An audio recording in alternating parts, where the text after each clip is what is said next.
Who is the nicest celebrity you have met? Colin Firth. I saw him sitting in a cafe with his son. Extremely nice. I waited until they got up to leave before I went and asked if I could get an autograph for my mom, who's a huge fan.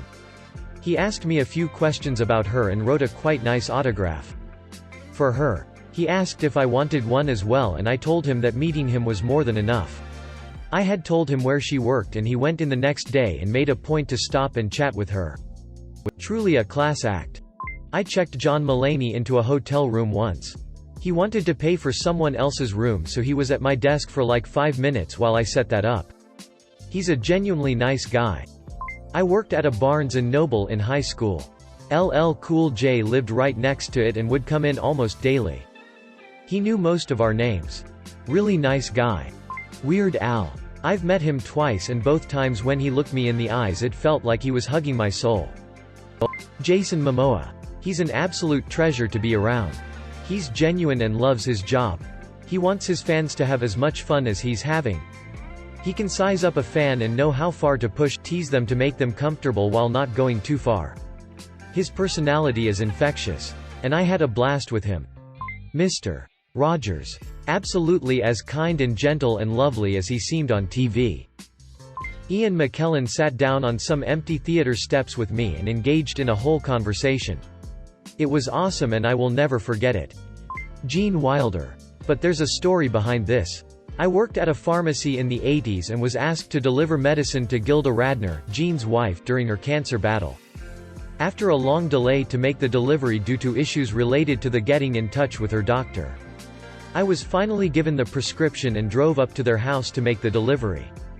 During my drive, I was excited at meeting one of the brightest comedy stars of the time. When I arrived, I rang the doorbell and Gilda answered. I knew she was sick. But even I was surprised at her gaunt appearance.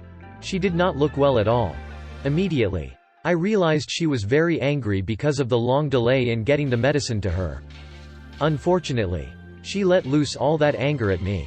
I apologized many times, even though I had nothing to do with the delays.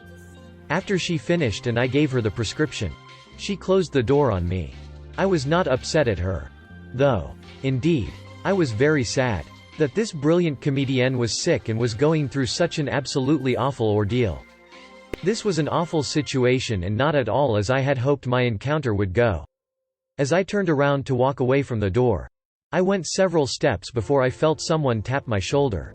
I turned around and it was Gene, letting me know that his wife was very sick and he apologized many times for her behavior.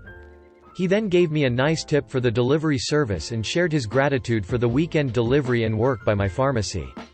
I'll never forget the encounter and appreciate that I got to meet both of them. Even for a brief time. Under difficult circumstances. Having met Hugh Laurie in person, I can confidently state that he is one of the nicest and most humble celebrities out there. Not only is he completely happy to interact with his fans, but he also does so in a way that makes each and every one of them feel like they're a friend. He remembers names and personal details with amazing accuracy. And he makes each conversation seem like it's an extension of a treasured and ongoing dialogue. Add to that the fact that the man is outwardly hilarious. And you've got a recipe for a genuinely great guy. Brother-in-law is a pilot who gets occasional celebs on charter flights. His go-to answer is Henry Cavill's dog. Henry Cavill ranks close second, due to his willingness to let flight crew pet said dog. Peter Dinklage is a lot of fun. Really cool guy.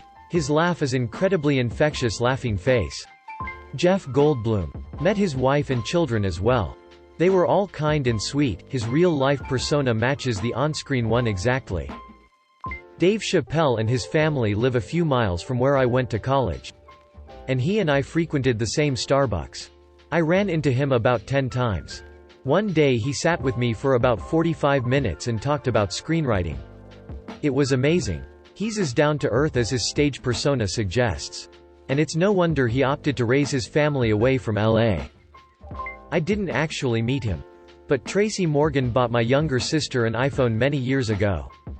Hers broke. And his GF, now wife, at the time lost her phone at the Super Bowl or something, so that's why he was at the same Verizon store. The Verizon employee said my sister's damage wasn't covered under insurance and my mom couldn't afford to buy her a new phone.